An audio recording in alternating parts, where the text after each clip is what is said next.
I'm Coach Corey Wayne, and this is my video coaching newsletter. And the topic of today's newsletter is going to be why obsession and neediness causes rejection. I got an email here from a Middle Eastern woman that I'm going to read to you. And it's the prime example of what not to do to get a woman or a man to feel attraction for you.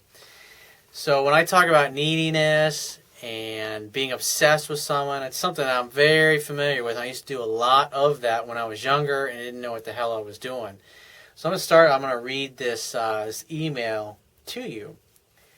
She says, my heartache starts after exactly 1 month from my relationship. I'm from a Middle Eastern country, so we put the marriage above any other prospects in a relationship. After 1 month, we talked by accident about marriage. He says, I don't want to marry, and I'm not planning to marry. I got engaged once, and I find out I can't see myself getting married. So after 3 days of engagement, he broke it off. The problem is that my intuition said, this is the man for me. Before even a hello between us, there was 2 mutual looks between us in a meeting. After the 1 month, my intuition was fighting with the truth that he said he did not want to get married. Now that's interesting. So I decided to follow my intuition and ignore what he says about marriage, although I didn't forget about it. I loved him deeply, but because he knew he wouldn't marry me, he wasn't involved with me that much. Because I had a positive intuition about him, I was committed to him in my heart. That made me really needy, and afterwards I became obsessed. I never read before about the human nature of how to push men away. For that, I did each wrong habit that can be found on earth. Begging, crying, being needy, etc. That's awful. That never works. Then he dumped me after 7 months and left the country for business. He faced problems, as I heard, and he didn't come back for 1 year and 2 months. Within the first few months, I sent messages to his email. He never replied. The reason he didn't reply is because he didn't want to talk to you. Then I found his Skype. I talked to him first as someone else. Then I declared who I am. That was pretty dishonest. He talked as well, and after that he said, while there's no marriage, what will happen is this will hurt again. He tried to avoid me. Because I never read the way of how to deal with the man until only now, I became obsessive and at times tried to talk to him each time. The second day, he asked me to go away until he blocked my email. You should definitely look at this as a learning opportunity. You learned what didn't work and what turned the guy off, but at the end of the day, he wasn't available to get married in the first place. He didn't want to get married. And you didn't pay attention to that. You said your intuition. I'd say it's really your ego and the fact that you're putting this guy on some kind of pedestal like he's going to be the sole reason and source of your happiness. And if you do that, you will definitely always, 100% of the time, be disappointed. I know he screwed up. The last time when he was still on my Yahoo list, I can see he was online only for me. But he at last dumped me by blocking me. After his block to my email had been 1.5 months, I didn't reply to his insult when he said, do not ever contact me again and to go away. It wasn't an insult, it's just that he didn't want to be bothered because you were needy and you were obsessive. He knew he couldn't give you what you wanted, but you still wanted it. And I would say the reason that you still continue to chase it is because probably deep down you don't feel you deserve to be loved and have a healthy relationship and a man who really loves, treasures, and adore you.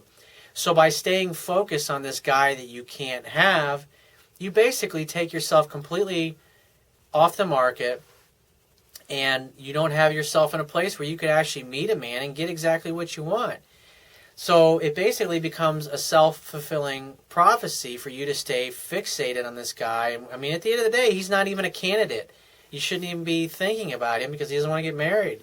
You should be talking to and interacting with and getting introduced to men who are looking for a woman to get married. I know it's common sense, But when you're emotionally wrapped up in someone, like you've gotten yourself over this guy, it's like human beings, we tend to want what we cannot have. And for this particular guy, and more than likely because you have a limiting belief somewhere in your conscious that is constantly telling you that you don't deserve to have what you want. And so by staying emotionally invested in a guy that you cannot have, then you don't have to risk getting hurt at all or even being in a relationship. I know I screwed up the last time. Let's see. I was sad being only by myself. After a month and a half, he came back to the country. By accident, I phoned him, and I found out that his phone worked. That's not an accident. So I hanged up before he replies. Then I called him after 1 week. He said, "How do you know about my being back?" I said, "By chance." That sounds like another lie. And I told him I wanted to see him again. He says, "If God willing, don't call me these days. I'm tired." I said, "Okay." After 4 days, and because I read about how to get your ex back, that's obviously one of my articles that you're talking about. That article presupposes that you had a relationship with this person and there's still a possibility that they could get back together with you. Meaning you have feelings for them, they have feelings for you, and maybe you did something to screw it up. Well, the thing that you keep ignoring is the fact this guy has no interest in getting married. And yet you keep trying to convince him that he's somehow going to fall for you or that you're the right person for him.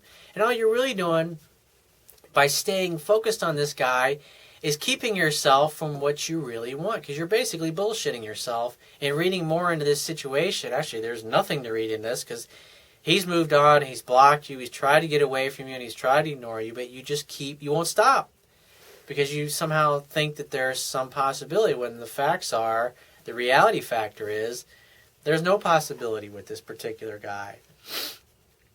I sent a text. Let's see here. After 4 days, after she read my article, How to Get Your Ex Back, I sent a text message saying, "Thank you for the space. Without the space, I can't achieve what I achieved." I called him to congratulate him for an achievement in his business that she saw on Facebook. He thanked me and went away. Now I'm not obsessive anymore. Really? I want to plan to have him back. And you're not obsessive anymore, but you want him back. Okay. I'd say you're bullshitting yourself again. Finally, after his achievement at work, there will be a conference on Facebook in our country. I think he will be there. I want to ask you, should I show up there? That's not a good idea. We haven't seen each other in 2 years. All those calls and breakups. What if I called him before the conference, which will be after 2 weeks, to let him know I will be there? The definition of insanity, it's doing the same thing over and over again and expecting a different result. I know I screwed up and I lost all hope of getting him back, but I still love him. My intuition continued to be positive until I fired it after all that pain. Now I have no intuition. What I would say is that your heart knows the difference between intuition and true love and obsession. And what's happened here is that you've allowed yourself to become emotionally wrapped up in a guy that you just simply cannot have. He's not what you're looking for. He told you from the beginning that he's not what you're looking for, but yet you tried to get him to do what he didn't want to do. And what's happening is you're not accepting reality. And when we don't accept reality, we suffer. We want things to be other than they are. You want this guy to love you and be your husband or a potential husband, even though he doesn't want that. He's not interested in that. He's told you that. But yet, you just ignore it. So you need to let go of there's nothing that's going to happen. If this guy contacts you, great. But I seriously doubt it. He's probably got to the point where he wants nothing to do. He's told you that he wants nothing to do with you. So the only thing you can do is just let him go and find somebody who is available. Find and socialize and be introduced to men who are available, men who want to get married, who are looking for a woman like you, who have similar interests. Think about it. If you don't enjoy, if two people don't actually have a good time hanging out with each other, they're certainly not going to become great husband and wife material or great mates to one another. You want to have somebody that you have chemistry with, they have similar goals, they have similar values. And you and this other guy, I mean, you basically have nothing in common other than the fact that you think you want him and he doesn't want you. I mean, it's not there. It's just you can't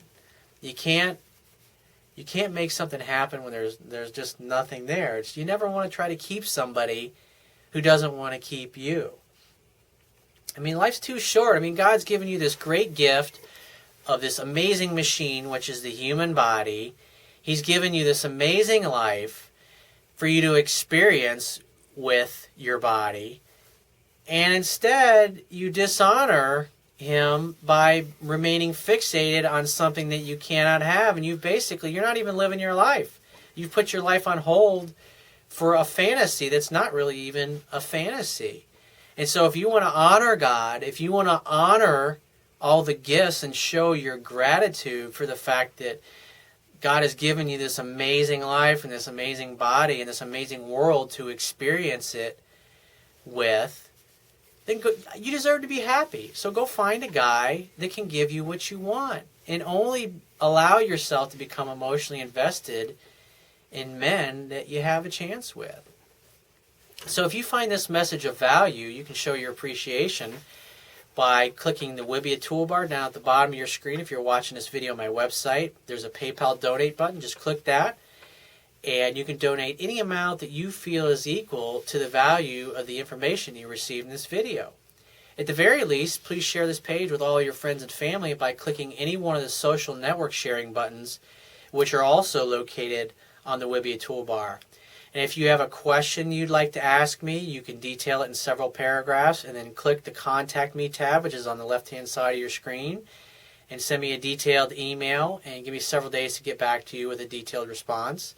And if you'd like to become a paid phone coaching client of mine, just click the Products tab and follow the instructions for booking a paid phone coaching session so I can help you with a specific situation that you're struggling with. And I will talk to you soon.